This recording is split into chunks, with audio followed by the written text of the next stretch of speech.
What is going on, guys? Thank you so very much for joining me right here for All Elite Wrestling on Off the Script. This is Off the Script Elite, Tuesday, November 5th, 2019.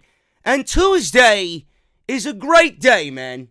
Tuesday is a great day for a couple of reasons. Number one, Tuesday is a great day because you're recovering from another terrible Monday Night Raw that we seen last night. How they could mess up Monday Night Raw with NXT in the building in Long Island, and they had a main event of Adam Cole defending the NXT Championship against Seth Rollins.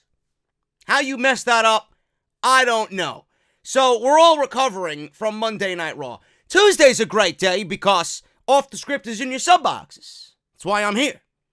Tuesday is a great day because that means we're only one day away from another great AEW Dynamite episode. And this week is the go-home show because Saturday is Full Gear live on pay-per-view. And just as a reminder, I will be covering the entire show all night. So make sure you guys are right here on the channel for the official review. And obviously, I'll be on Twitter. But today, we're going to go over the preview and predictions for Full Gear. We're going to go over the card. We're going to go over what I think will be added to the card. And I'm going to go over why I think certain things should happen at Full Gear and what those certain things are as they pertain to the storylines going into Baltimore for Full Gear on Saturday. We're going to go over Dynamite and the go-home show, what they got planned, including a Cody Rhodes huge announcement, a special career announcement for Cody Rhodes. That is coming on Dynamite tomorrow. Nobody knows what that is, but we'll go over it today here on the podcast. Nick Jackson has already squashed any rumors of New Japan Pro Wrestling and AEW working together. What exactly did Nick Jackson say? Also, Eric Bischoff. We all know Eric Bischoff was wrongfully terminated from the WWE. He was the former executive director of SmackDown on Fox. And Eric Bischoff actually went on 83 Weeks and mentioned that Vince McMahon asked him what he thought of AEW Dynamite. What was the answer that Eric Bischoff gave Vince? And was the answer part of the reason why he got terminated? We're going to go over that today as well. Dustin Rhodes breaks his arm, quote unquote, in an attack by Jake Hager. So we're going to go over how Dustin Rhodes is feeling and his status right now as the Inner Circle is feuding with the Elite. AEW reveals a homecoming show on New Year's Day. So if you guys are in Jacksonville, get ready. Hangman could be turning heel, and AEW will include judges at Full Gear in the AEW World Title match between Cody and Chris Jericho. All that lined up right here in today's Off the Script Elites. Make sure you guys are following me on social media, as always, at JD from NY206. That's on Twitter and Instagram. Twitter, obviously, being the most important. I will be live tweeting during Dynamite tomorrow. I will be live tweeting during SmackDown on Friday. I will be live tweeting during AEW Full Gear on Saturday night. So make sure you guys are in the know. Follow me on Twitter. Twitter is also a great way to keep updated on what I do daily here on the channel. So make sure you guys are doing that. Instagram, I love to get to 10,000 followers before the end of the year. You guys know what to do over there at JD from NY206. Hit that follow button over there. Hit that subscribe button down below and turn on that bell for all notifications. We are about 50 subs away from 114,000 subscribers. So thank you guys so very much. Make sure you guys check out Off the Script from this past weekend, parts 1 and 2. The real reason why Bray Wyatt won the Universal Championship in Saudi Arabia at Crown Jewel. Shit that you're not going to hear from anybody else. And the Saudi Arabian Crown Jewel travel nightmare for the WWE roster. Why they were not held hostage. And why I think everything was over-exaggerated by the media when it pertains to WWE being stuck there an additional 24 hours. So make sure you guys go and check that. Also, my review of Monday Night Raw is now live on the channel as well. Ton of content for you guys will be linked down in the description of this very video. Make sure you guys support me on Patreon. I would really appreciate it. It's completely optional, up to you guys. Never an obligation. patreon.com/JD from NY206. And the podcast today is brought to you by Audible. audibletrial.com/offthescript. Audible is going to give you guys, when you use our link right here on the podcast, 30 days free of their service, including one free audiobook of your choice. Now, I just found out yesterday that Glenn Jacobs, Kane, Hall of Famer Kane, is releasing a new audiobook called Mayor Kane, My Life in Wrestling and Politics. This audiobook is going to be on sale in a couple of weeks for $29.99. If you guys are a fan of Kane, if you guys want an inside look at Kane's career and his life in politics, you guys could actually use our link at audibletrial.com/offthescript and pre-order the book for free. You will get a $30 audiobook for free. And Kane, Glenn Jacobs, is narrating this thing. Over 8 hours of audiobook narrated by Glenn Jacobs himself. Man, that is a great deal. It really is. And if you guys have already signed up, give the gift of Audible. So make sure you guys do that. Best part is, if you feel like Audible's not for you, you can cancel in that 30 days and still get to keep your audiobook for free. It's an awesome way to support the show. It's a great way to support what I do here on the channel. audibletrial.com/offthescript. So AEW Dynamite on TNT, as always, November 6, 2019. This is a first for All Elite Wrestling. This is their first go-around with a go-home show. And if you guys have been watching Monday Night Raw and SmackDown for however long, you all know that go-home shows don't really exist in the eyes of WWE or Vince McMahon. They take these shows and they do nothing to build or enhance any interest for the pay-per-view. They usually take a pay-per-view singles match here and there and they kind of fuse them into a tag team match, right? So you'll see competitors in the World Championship match placed in a tag team match. They'll take another mid-card match and they'll pair those two matches together and give you a tag team match and kind of give you the pay-per-view a little early. Or they will just blatantly just take a pay-per-view match that's happening at the pay-per-view and put it on the show. Put it on Raw or SmackDown. Kind of ruining the illusion. And ruining the match before we even get to the pay-per-view. AEW, I am very curious to see what they do. I think that they have a better understanding of how these shows should be. So I don't think they're going to really give anything away. And I'm excited to see what they do. Because normally those go-home shows aren't really go-home shows. They are send the crowd home unhappy shows. People who are there can't wait to go home. That's what the go-home show really means in WWE. Now, AEW Dynamite is in Charlotte, North Carolina tomorrow night. Should be a good crowd. It's an old-school wrestling city. And they are coming to you from the Bojangles Coliseum. This is a real place. Didn't know a name like that existed for a Coliseum, but it is the Bojangles Coliseum. And I don't know why I'm doing that with my fucking fingers. The Bojangles Coliseum. Anyway, this is what Lana's doing to Bobby Lashley's Bojangles. That's why I'm doing it. Gotta stop. Anyway, Pac is announced to go one-on-one with Trent Beretta. He's one half of the Best Friends, if you didn't understand that, clowns. And I am slightly concerned by reading my notes here. I don't know what to think, man. I gotta wipe the sweat off my brow. If this was WWE, this would have absolutely 100% without fail been Kenny Omega and Cody versus Chris Jericho and Jon Moxley. Folks, we're getting Adam Paige and Kenny Omega versus Chris Jericho and Sammy Guevarra. So, if this was WWE, they would have absolutely ruined the main event of their upcoming pay-per-view. AEW is doing no such thing. Now, a lot of you are probably asking yourselves, well, this match doesn't make sense. Why is Jericho fighting just a couple of days before the pay-per-view if he's not mingling with Cody Rhodes? Well, this match absolutely does make sense because I wrote it here in my notes, and it's not that difficult to figure out, folks. Kenny and Chris Jericho obviously have a history together. That much is known.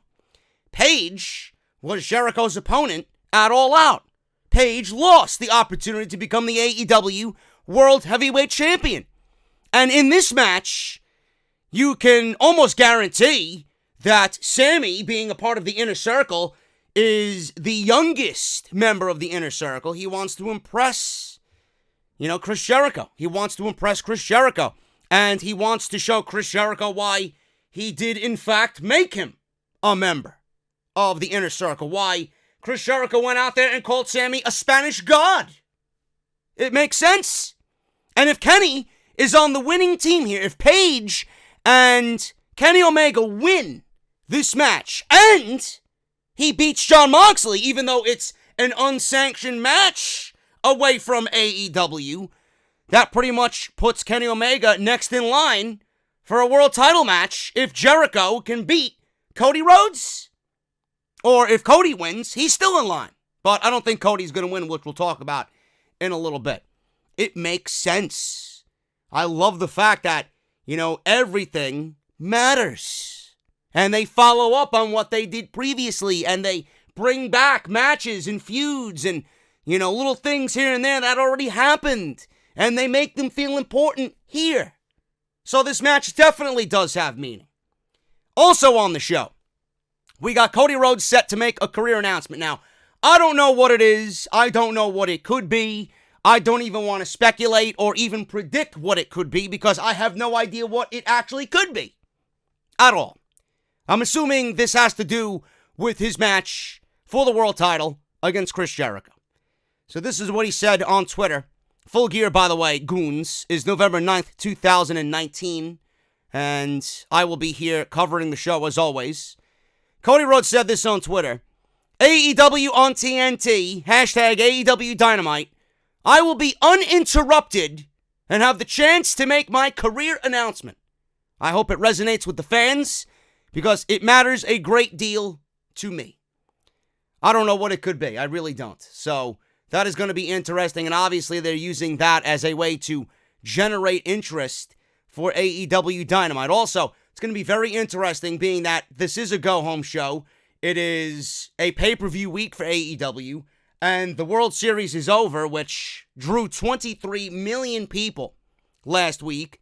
And it absolutely killed both AEW and NXT. I want to see if both NXT and AEW rebound and finally go upwards in the ratings. So that's going to be something that we're going to pay close attention to as well.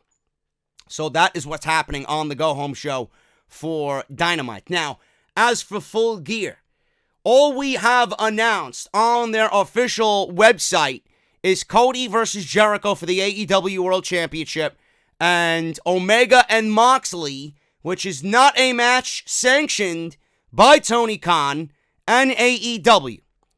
Paige has challenged Pac.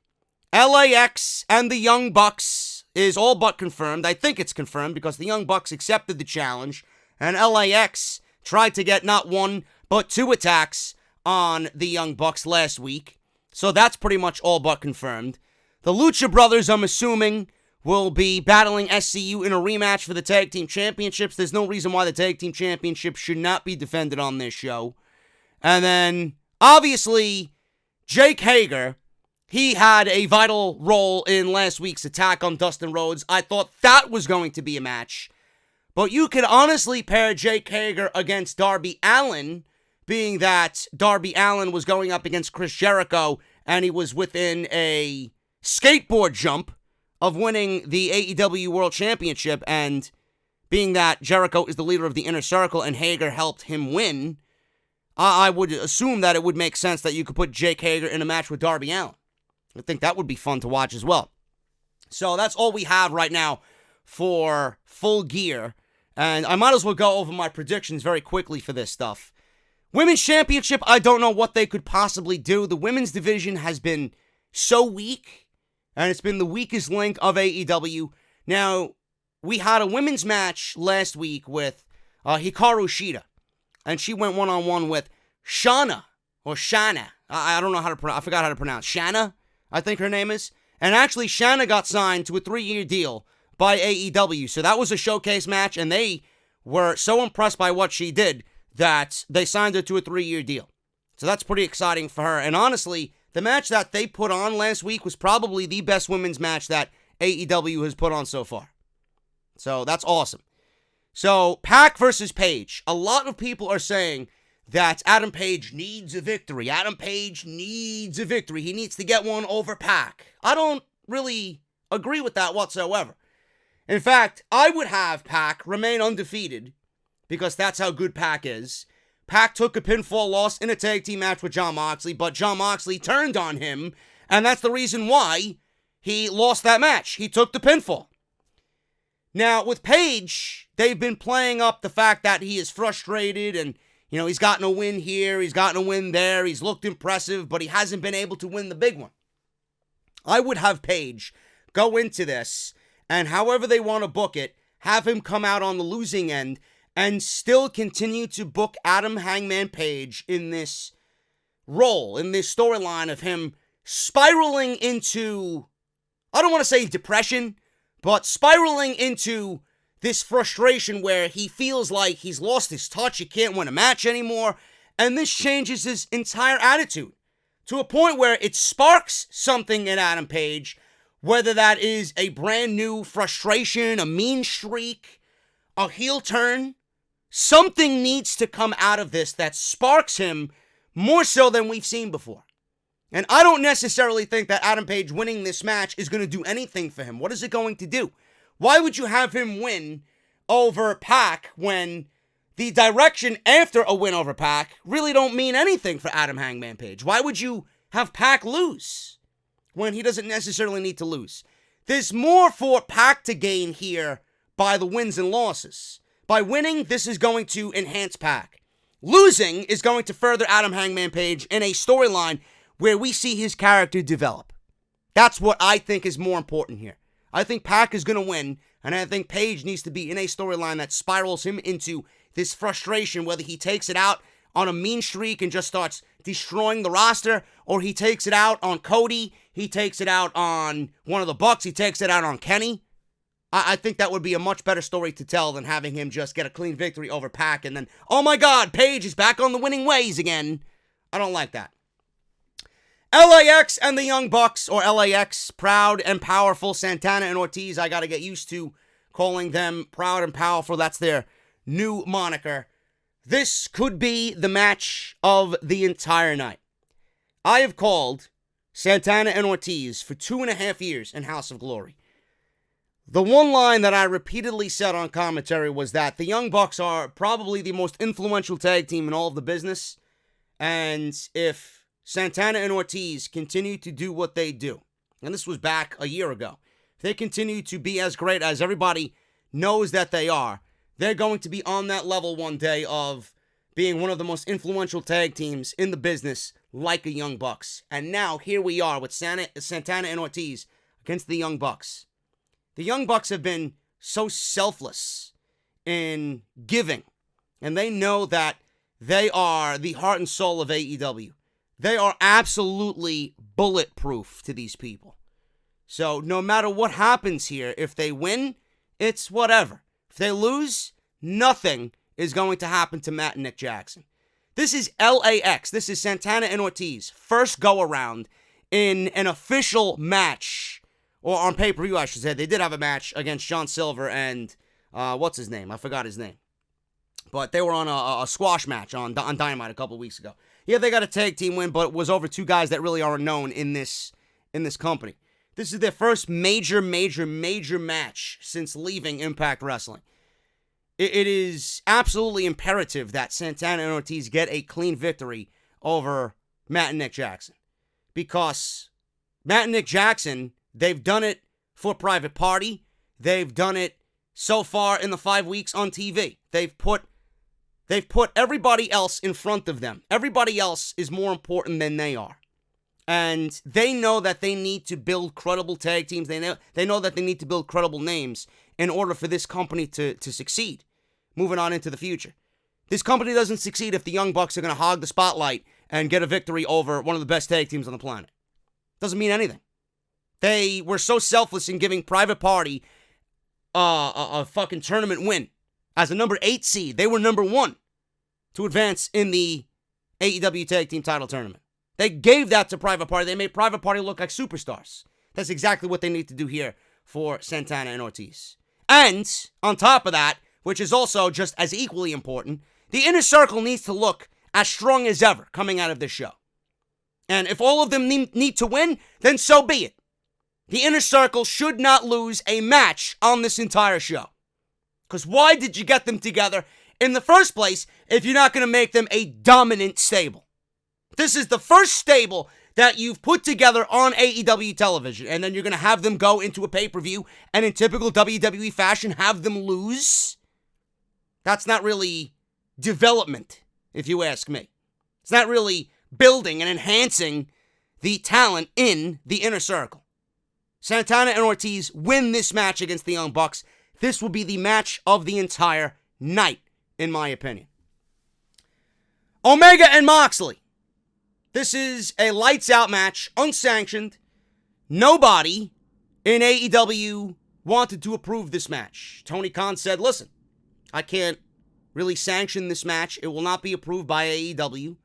And that opens up a realm of possibilities.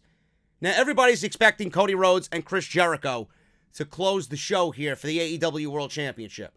I don't think that's necessarily the case. If I'm in charge, if you give me the power of the pen, I'm not booking the AEW World Championship in the main event of Full Gear. This match, Kenny Omega and Jon Moxley, is something that's not approved or sanctioned by AEW. So why would you put it on the AEW card? Furthermore, I would put this match on last. I would have this unsanctioned match go on last, and I'm not booking this match with any AEW officials. I'm calling the Maryland Athletic Commission. I'm getting a qualified official from the state of Maryland to come on in who's not employed by AEW, and I'm going to have him officiate this match because it's not under AEW ruling. It's not sanctioned by Tony Khan. And that's exactly what I would do. Now, the reason why they booked this match to be unsanctioned is because this is Jon Moxley's first pay-per-view match for AEW. This match was supposed to happen at All Out. I wonder what would have been if this match happened at All Out and he was not hurt. And what the outcome of that match would have been and what we would have been doing here for this match. Kenny Omega, he started off a little cold, has picked it up a little bit as of late. Obviously, with what Moxley said, you're only making this a non-sanctioned match because you don't want your boy to lose. He doesn't want Kenny Omega to have a blemish on his record. He's protecting his boy. That's exactly what it is. Not only that, but Moxley is turning it into a storyline that Tony Khan is protecting his boy, who is also the executive vice president, one of four in this company. And Moxley is also being protected as well because that way it's an unsanctioned match and either one of them lose here, it's not going to really count, quote unquote, on their official record. It's not going to be, I guess, acknowledged by AEW. So that's their out here. So who do I think wins? If a loss is not going to matter for anybody, and Moxley has not had a pay-per-view match for this company yet, all signs are pointing to Jon Moxley. And this is going to be a non-sanctioned match. Kenny Omega is coming into Jon Moxley's world. This is Jon Moxley's backyard. The type of match this is, no rules, no disqualification, anything goes. Omega is lowering himself down to be a part of Moxley's world. How would it look if Moxley loses this match in an environment that he absolutely finds the most success in? I'm going with Moxley here.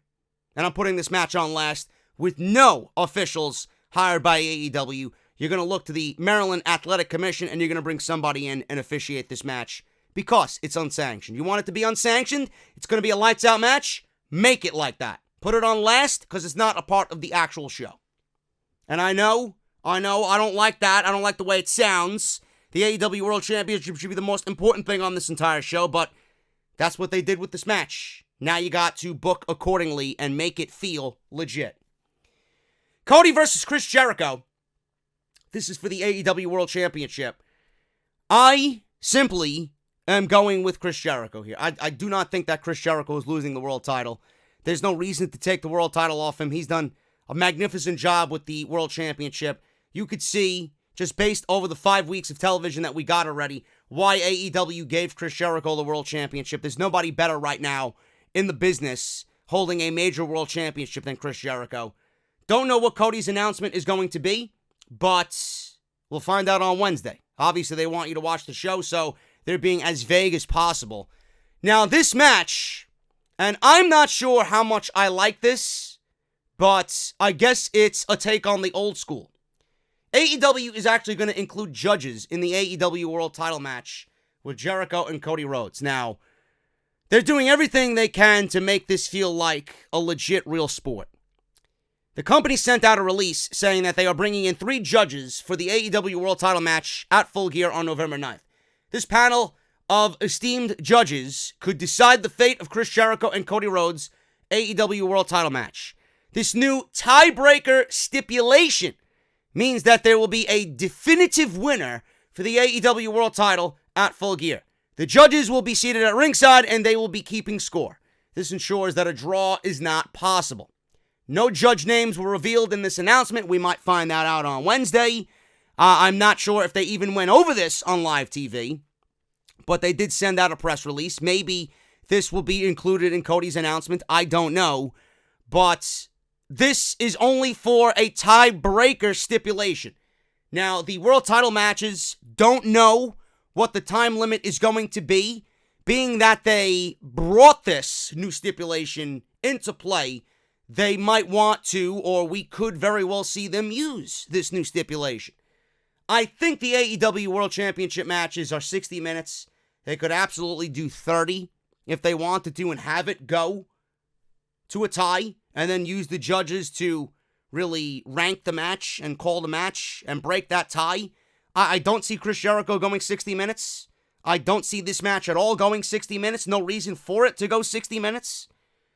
But if this is a way to get some notable legends, some shine on AEW, I guess it really isn't all that bad, and who knows? It might be some of the legends of the time in which you used to watch old school pro wrestling. I don't know. We could see Bret Hart. We could see Terry Funk. We could see Tully Blanchard. We could see Arn Anderson, maybe those who are employed by AEW already. I don't know. So we'll see what happens. It's going to be very interesting to see who they have in the back of their minds for these judge positions. But if they are using this as a tiebreaker stipulation, they might very well explore the option of having this go a draw and then using that stipulation to their advantage. But what I would do here in this match, this is what needs to happen. And I think everybody in the community, everybody that's been talking about AEW so far, even going back to All Out, where it was teased there in Cody's match with Shawn Spears, MJF has been teasing a heel turn. We've seen glimpses of it. We've seen little seeds planted of a possible heel, quote-unquote heel turn. Now, he's already a heel. He's just befriending Cody Rhodes, or he's going out there telling everybody that Cody Rhodes is the best human being that he knows, and he's being very over-exaggerated in how he feels about Cody and Brandy and Pharaoh, and spending time at their house, and being just a huge addition to their family. And we seen the attack on Dustin last week with the Inner Circle, where Hager broke his arm and Jericho made the scene, smoked a cigar, and said, "Cody, looks like your brother could use a hospital." And then he just disappeared into the limousine with the rest of the Inner Circle. MJF was there. But why wasn't MJF there before Cody Rhodes?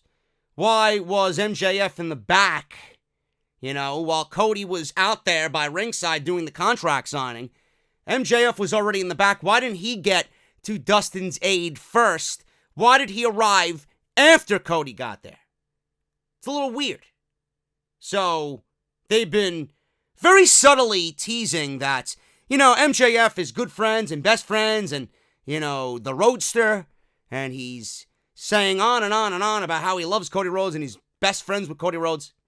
I honestly think that MJF, don't know if he's going to join the Inner Circle or not. I don't think MJF, just by the level of heel that he is, needs the Inner Circle. But I honestly think that Cody Rhodes is going to have MJF turn on him, and this is going to be a major program to get MJF in that spotlight and we start to see the skyrocketing fucking career of MJF take off. This is going to be a major, major storyline, and I think that's what's going to be set up for their next pay-per-view in 2020, and I think Cody and MJF are going to do battle in the early part of 2020. That's what's going to come out of this match. I think MJF is going to interject himself in this thing, and he's going to turn on Cody one way or another. How he does it, I don't know. But that's what needs to happen coming out of Full Gear. Lucha Brothers versus SCU, I'm assuming that's going to be a match. No reason why the tag team titles are not going to be defended on this show. And if that's the case, we could see a possible fuck finish here where we get a third match out of it. I don't see SCU losing because they just won the titles a week ago. So I don't see how much sense that makes to take the titles off them immediately and put them on the Lucha Brothers. Hager and Darby Allin, this could be a match. I'm just making a prediction. Nothing is confirmed yet, but this match does make sense. Obviously, Hager and Dustin Rhodes makes the most sense. But if you guys want to go back to Darby Allin and Chris Jericho, who helped Chris Jericho beat a hands tied behind the back Darby Allin? It was Jake Hager. So I could absolutely see that being a match. And then the women's match, we could see Riho defend her women's championship. Don't know what could be there. There really isn't any women being built up right now in the women's division. Besides Riho, Britt Baker, we've seen it already. Bea Priestley is a known name. She really hasn't done anything on TV yet. Hikaru Shida got a big win over Shanna. That could be the match. It could be a multi-woman match. Maybe they could do a gauntlet match. Maybe they'll do a gauntlet match. Maybe they'll include all of the women that we've seen on TV collectively in a gauntlet match, and we'll see Riho defend the title through that means. I don't know. But I'm excited about this show. I think it's going to be great. And with the last two shows that they've done this year on pay-per-view, they have been fantastic. If there's one thing that I think we all come to expect with AEW is that, yeah, Dynamite is awesome, but when they go to pay-per-view, they are 2 for 2 right now. Double or Nothing and All Out were fucking fantastic shows. This is going to be another fantastic show, no doubt, in Baltimore, Maryland for Full Gear. Moving on, man. Nick Jackson spoke about AEW working with New Japan Pro Wrestling. He cleared the air as he said there is zero chance of any partnership between AEW and New Japan Pro Wrestling. He didn't want to get fans' hopes up, so he squashed the rumor. He says this, and I quote, "It's really not happening. Been asked this question 1,000 times, and telling the truth, as always, is best. Don't want fans holding on to something that has zero chance of happening." Now, obviously, New Japan has a relationship still with Ring of Honor, so it definitely makes the possible partnership between AEW and New Japan harder. So we don't know what's going to happen. This is just going to be a wait-and-see thing. Now, there could be other issues that Matt and Nick Jackson really haven't divulged. The way Kenny Omega left New Japan could harbor some ill will on New Japan's side. Having the Bucks and Kenny start up AEW collectively and all of that talent just like that gone. New Japan had to go into a slight rebuilding phase, and they could still harbor some ill will and some feelings towards that. But I think all of that, honestly, over time is going to dissipate, because with AEW constantly just putting on quality television and being consistent and being exciting, and it's the place to be on Wednesday, and New Japan wanting to break into the United States, it makes no sense for these companies not to work together, especially on New Japan's part. New Japan talent being showcased on TNT on a major network, if there's a working relationship with them. I mean, I don't know what else to tell you. It's like, it's so stupid to not even explore it at all. It's stupid to not even think about it. Like, New Japan can think about it. Yeah, they want to be loyal to Ring of Honor, and that's good on them, as they should. But if they're not thinking about possibly working with AEW and having some working agreement together, I mean, they're fucking stupid. They're stupid. So Nick Jackson did what, any normal human being would do. He doesn't want to get his fans' hopes up, because his fans are as invested in what they're doing as anything. And they legitimately care about everything these guys do. So he's pretty much telling them, listen, I don't want you guys to get your hopes up. Nothing is happening at the moment. Let's just concentrate on what we're doing here with AEW. He never said it could never happen. He never said that it will never, ever, ever, ever happen. He just said that it's not going to happen right now. And with the working relationship with Ring of Honor, everybody should understand that it can't. Eric Bischoff, speaking of Dynamite, Eric Bischoff said on 83 Weeks that Vince McMahon asked him what he thought of Dynamite. So Bischoff noted that he was honest with Vince McMahon when he asked about AEW. And Bischoff told Vince that he said the in-ring action was good. The standout factor of the show was certainly the fan engagement. He says, and I quote, Vince asked me, actually, a couple of days after the first episode aired, what I thought. So, if Vince asked Eric Bischoff willingly about AEW Dynamite, so Vince knows exactly what's going on. Vince is more in tune than the reports are really leading on. Because Vince asked Eric Bischoff. It wasn't a fucking clown. It wasn't some of Vince's goons. It was Vince who asked Eric Bischoff what he thought of the first episode of Dynamite. I was pretty honest with him. I thought the action was good, but I thought what made that show really stand out to me was just how engaged the audience is. End quote. When comparing AEW to NXT, Bischoff sees All Elite Wrestling as the superior product between the two. He also admitted that he hadn't had a single conversation with anyone in AEW. He says, and I quote, the audience to me made their show so much better than NXT. Not that there's anything wrong with the NXT show. The action in the ring was great. The characters are great. There are a lot of great things about it. But when you put a live event inside a small confined studio like TNA used to do, I don't care how great the action is in the ring, it just doesn't have that big event feel to it. End quote. Now, Bischoff clearly is no longer with the company. I am wondering if these comments led Vince McMahon to fire Eric Bischoff. Now, this isn't the primary reason why he got fired. He got fired because the ratings were a fucking sinking ship on Friday nights, and, they really weren't delivering like everybody expected them to, and Eric Bischoff became the fall man. We all know that. He got terminated wrongfully, and he was merely hired to be fired. Meanwhile, he didn't have anything to do with the show because they never gave him an opportunity to do anything with the show. I wonder if this was maybe the part that pushed Eric Bischoff over the edge. Maybe Vince kind of thought about firing him, but didn't really do it, and then he said this, and then that was like, you know what, this guy's done. I'm getting rid of him tomorrow, and that's exactly what did it. This is what pushed Eric Bischoff over the edge. But is he wrong? Of course he's not wrong. Eric Bischoff is not wrong. Everything he said was the legit truth. And then, after that first show, he said this, and then there were reports coming out of the Observer and everywhere else that WWE personnel were texting Alvarez, were texting Meltzer, telling them we have to get out of this building, meaning that they have to get out of Full Sail University. Why is that? Did Eric Bischoff kind of get the wheels turning on Vince McMahon looking at NXT and then looking at Dynamite, thinking we got to get out of this building because ultimately what Eric Bischoff said was correct? It was correct. And it still is correct. NXT has the better in-ring product. You will never hear me say otherwise. They will always have the better in-ring product. What happens in between those ropes always goes to NXT. Always will be. But when you look at the shows, you look at the overall feel of Dynamite. You could even compare Dynamite to Raw and SmackDown. Why is it so much better? Just by presentation alone. It's raw. It's gritty. It's not over-polished.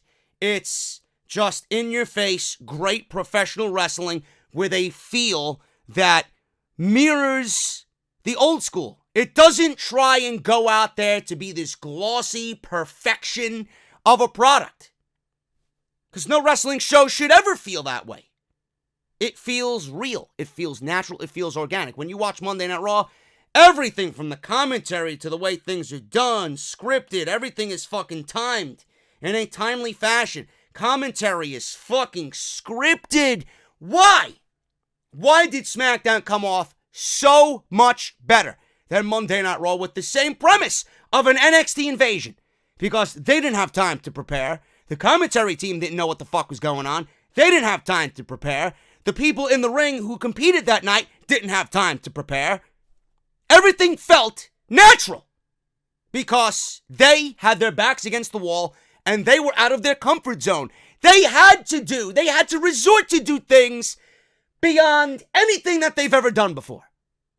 And you look at Monday Night Raw, everything is so fucking forced. It is so unnatural.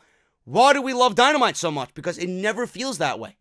And then you mix those fans, every single arena that they've been in, every crowd that they've been in front of, everybody in that arena is eyes focused on what happens with the entire show. They never let their attention stray anywhere else. They are fully invested in everybody. When was the last time you seen a crowd like that? You got to go back to the fucking Attitude Era to do that on the main roster. Everybody was over. Mid-card was over. Undercard was over. Main event, self-explanatory. AEW Dynamite, AEW in itself, everything that they do. Everybody in that audience loves and is invested in every aspect of the show. You watch Monday Night Raw, how many people on Monday night in Long Island were invested in that show? I can't even fucking pinpoint 5 people that were invested in that program. It's awful. It's absolutely awful. Was Bischoff correct? Yes. Was it the reason why he got fired? No. Was it the shove over the cliff that he needed? Yeah, absolutely. Absolutely. You think Vince wants one of his men that he just hired for a top-tier position on SmackDown to tell him that another product is superior to his? Vince being vindictive? Absolutely. Bischoff was correct in everything he said about AEW Dynamite. Dustin Rhodes broke his arm, quote-unquote, in an attack by Jake Hager. Now, I don't know if he really broke his arm. It looked legit. Could be storyline, which I'm assuming it is. Looks like it's a storyline injury. Dustin actually posted a picture last week of him in a cast in a hospital room.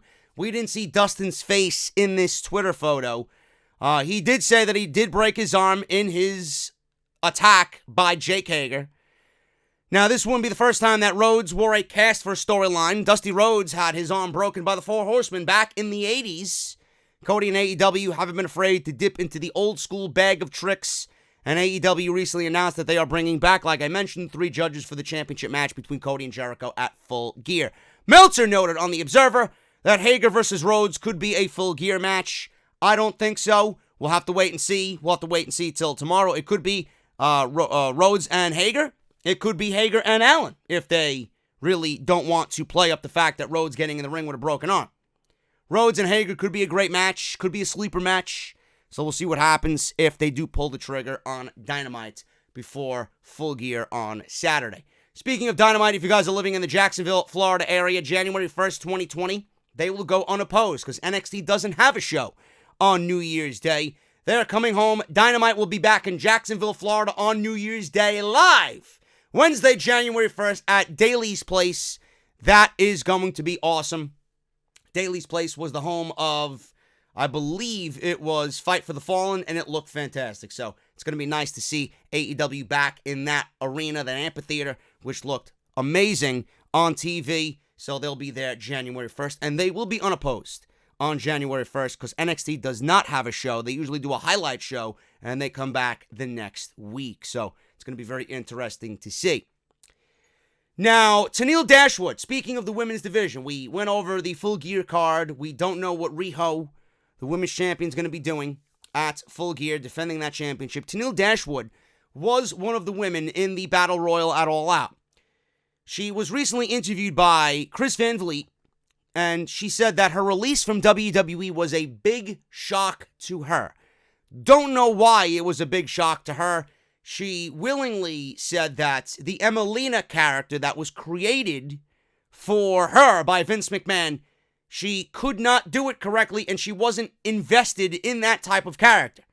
And if Vince McMahon is hands-on with you, and you don't abide by Vince McMahon, and you don't follow Vince McMahon's vision, or doubt Vince McMahon's vision, then more than likely you're going to be buried, or worst case scenario, released.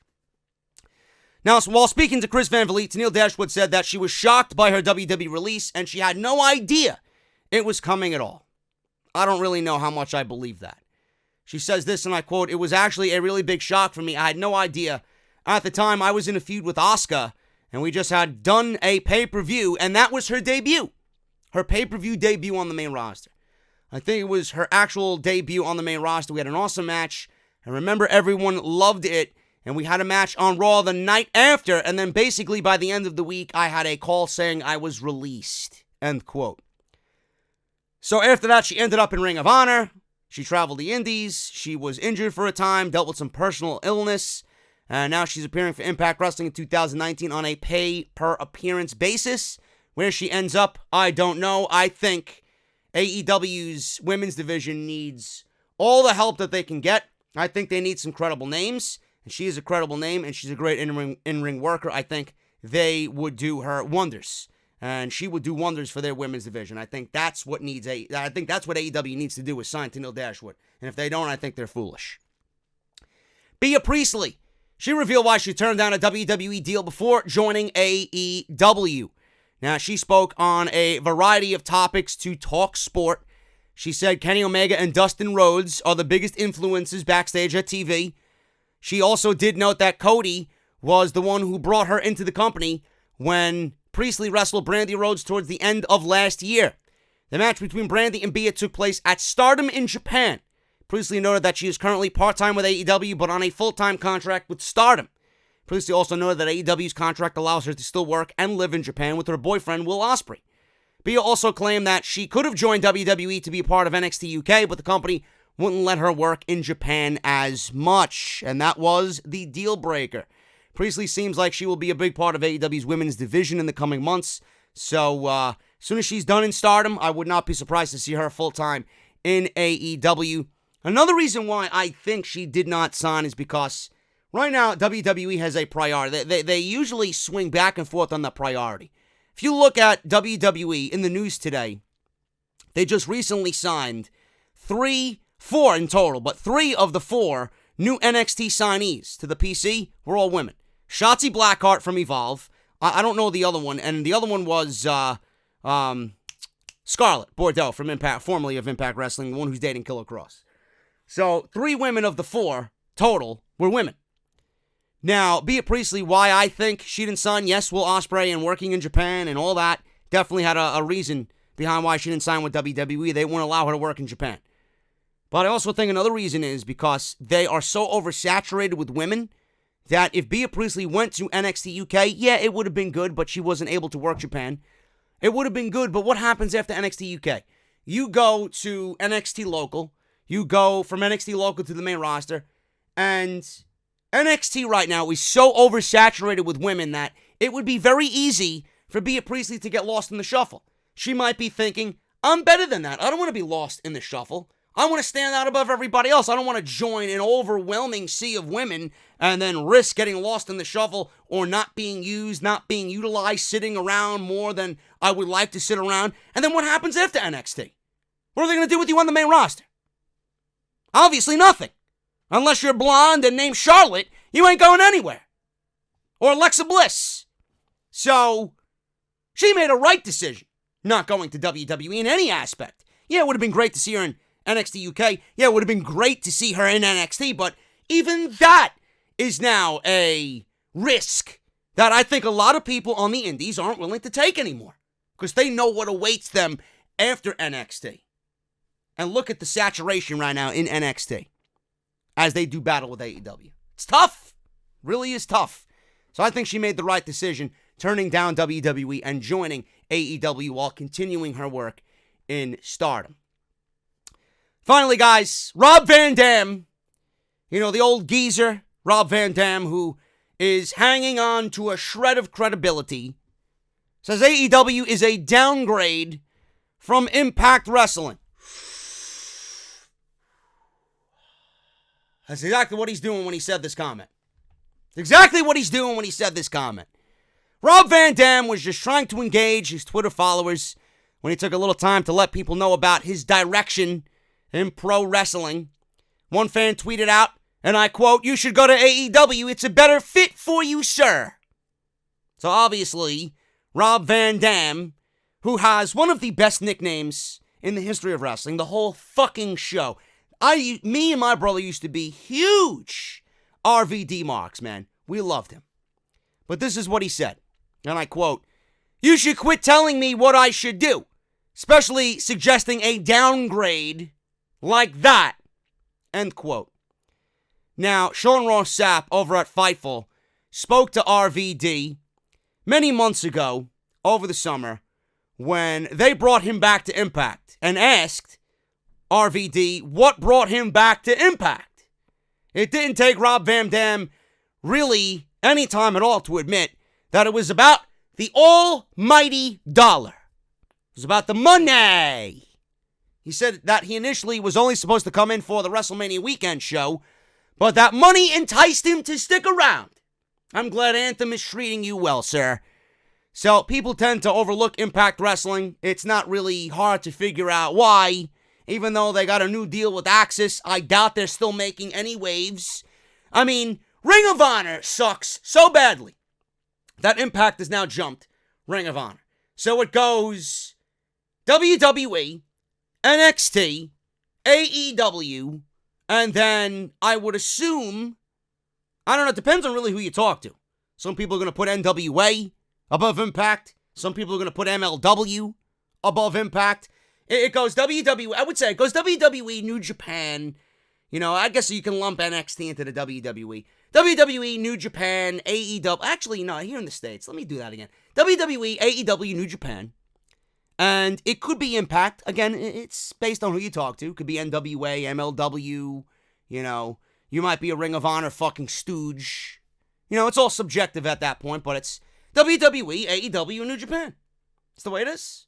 And then everything else after that is just like throwing darts at the fucking wall.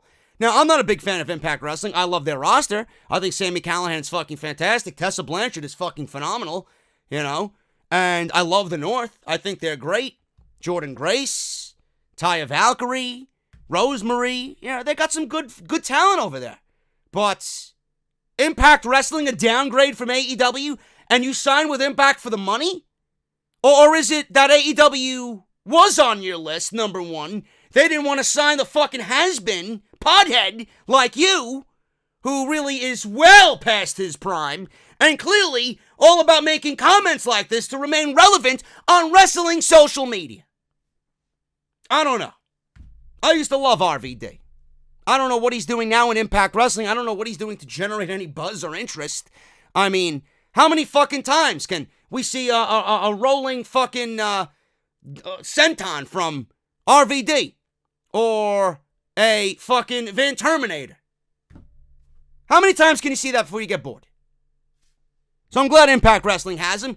Just like everything with Impact Wrestling, they do everything to maybe hold on to a strand of credibility. There you go. RVD says AEW's a downgrade. Bro, please. I would love to know what you were smoking when you said that comment.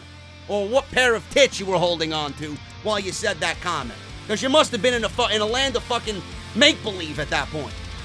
Anyway, I'm getting out of here. Thank you guys so very much for joining me here on Off the Script. If you enjoyed the content, if you enjoyed the podcast, hit that thumbs up. Let me know what you guys think down below. Follow me on social media at JD from NY206. That's on Twitter and Instagram. Make sure you guys check out all the other content that you missed on the channel, including Off the Script this past weekend, episode 298. Monday Night Raw review, all linked down below in the description of this very video. And I'll see you guys right back here for AEW Dynamite on TNT Wednesday night, the go-home show for Full Gear. Make sure you guys have a nice cold beverage on this Tuesday afternoon, and I will see you guys right back here on Wednesday for AEW Dynamite. See you guys then.